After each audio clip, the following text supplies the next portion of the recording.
Well, this is definitely not going to be my normal gardening video, that's for sure. Yesterday we had to was the last day we got to spend with this beautiful, beautiful soul.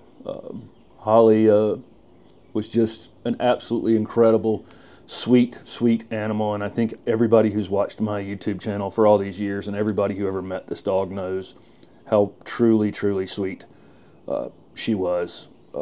Just absolutely incredible how people are drawn to her and those piercing blue eyes. Originally got Holly back from a rescue place called Saving Grace up in Wake Forest, North Carolina, and her name was Holiday, and we shortened it to Holly. Seemed to also fit the nursery as well because we had a nursery at the time. My ex-wife and I and my son were, I guess my son was about 11 at the time when we got her, and I wasn't really ready for another dog. We had just, we had another dog right before it that we had just, she had just died. 15-year-old border collie mix, and she had been kind of a wild child. She was a great nursery dog, great farm dog, as you would expect from a border collie, but she was a bit wild around the house and really kind of hard to tie her out if you had to say anything. And so when we finally did go up to Saving Grace to look for a dog, I was kind of looking for a slightly slower dog. And we looked at one, we went up and looked at one, and then while we were there, they had just gotten Holly, or Holiday, and we saw her, immediately fell in love with her and took her home. And she was just so sweet. And she'd never been in a house before. It was pretty obvious because she didn't know how to walk up and down steps. Even to this day, yesterday, she's terrible at steps. She runs down them with just her front feet, and her back feet touch the occasional step. It's like she's floating down the steps, but at speed, and it looks pretty dangerous. Somehow she got away with it for all these years. But she was scared of the refrigerator and the stove and the dishwasher and all of these things that you would think that a dog would have seen before at the age of 1. She was about 1 when we got her, is what the vet thought, probably a little over 1 at that time. But she was just different. But also, she has this discipline about her that's interesting because I walked her on the left-hand side of the road in the neighborhood because we didn't have sidewalks and we just walked toward the traffic. And for the rest of her life, she would pull you to the left-hand side of the road or the left-hand side of the greenway or the left-hand side of the sidewalk because that's where you walk. And I'm convinced that I could have let her do her morning walk every day here in the neighborhood by just letting her go. She would have just made 6 lefts and been back home without any problems. I'm pretty sure that would have been the case. But she never needed a leash. I mean, from day one, I took her to the nursery. She'd never be on a leash, and her leash was always slack. I walked Griffin and her together the last 5 years, and Griffin's is always, he's choking himself basically, and Holly's always has slack in it. She didn't really need it on. She just knew to walk. She knew right where to be at all times. We had kenneled Fran, our previous dog, because when she was alone, she would get bored and she would, eat a quilt or something like that. So we decided we would kennel Holly initially because we didn't know anything about her. I mean, if she was even house trained, right? And put her in the metal kennel and left and came back, and she greeted us at the door.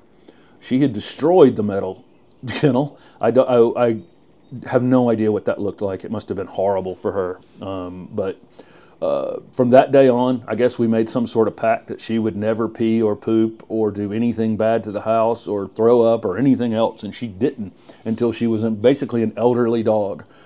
She would not do anything in the house, and I wouldn't ever put her in a box again. And so I never put her in a box again.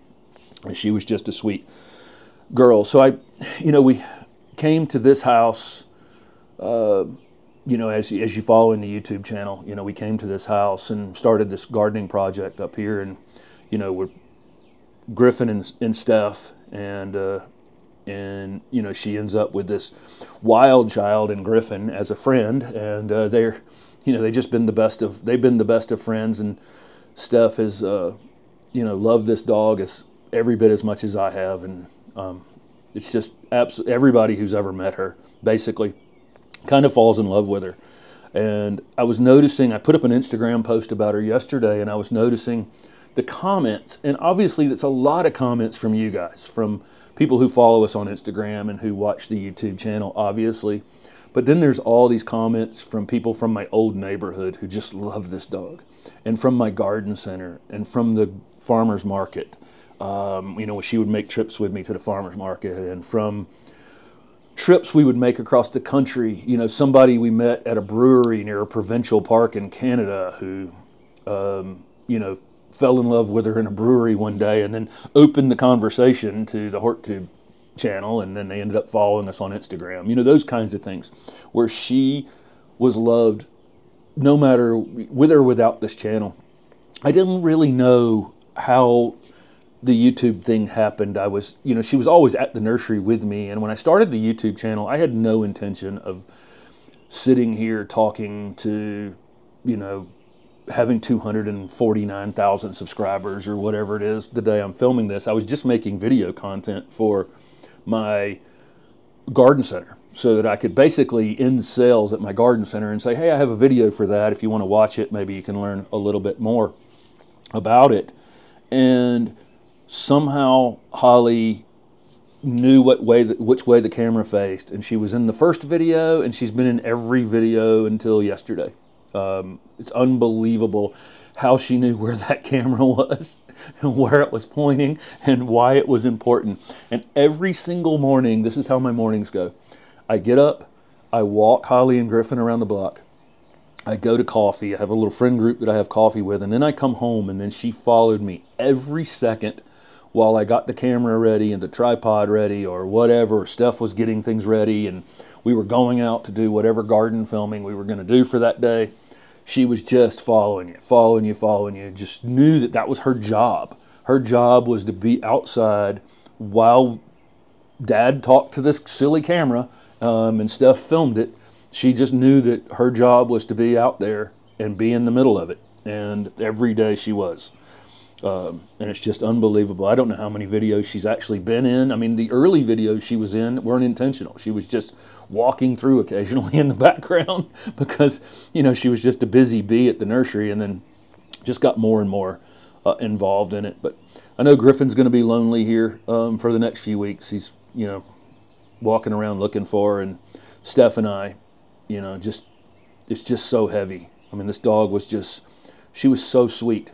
And everybody that met her, I would come, you know, at the garden, her days at the garden center, after I had kind of wound down the nursery and I still had the garden center, she was the greeter inside, and I had a lobby area there where the cash register was, and I'd be out helping a customer, and I'd come back in and there'd be two kids just laying on top of her.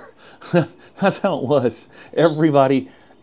So there was the occasional person that would look at this 70-pound dog with his piercing blue eyes and be a little afraid of her for a second. And then you could see it just melt away because she had a kind of a sadness, a little bit of a sadness to her eyes. And then they would just know that, you know, there was something about her. And the next thing you know, they were all over her, hugging her. And, you know, again, it was just, what a sweet soul. I just can't imagine. You know, she saw 33 states and Canada. She stood next to all the great rivers in America, the Atlantic Ocean, the Gulf, the Pacific Ocean. And so I just want to thank everyone for all the kind comments on Instagram and always following her. And, you know, all the comments are about how sweet she was. And all, you know, people, they don't necessarily know her, right? But they somehow just knew. You know, just looking at her, how she treated the garden, how she walked around in the background, just something about her eyes. You could just see right into her soul that she was just the sweetest puppy ever. And it's bad how we get to, you know, it's great that they come into our lives, but it's just such a tragedy that they don't, you know, they don't live long enough. They just don't live long enough. So thank you guys. We'll get back to some regular gardening content soon.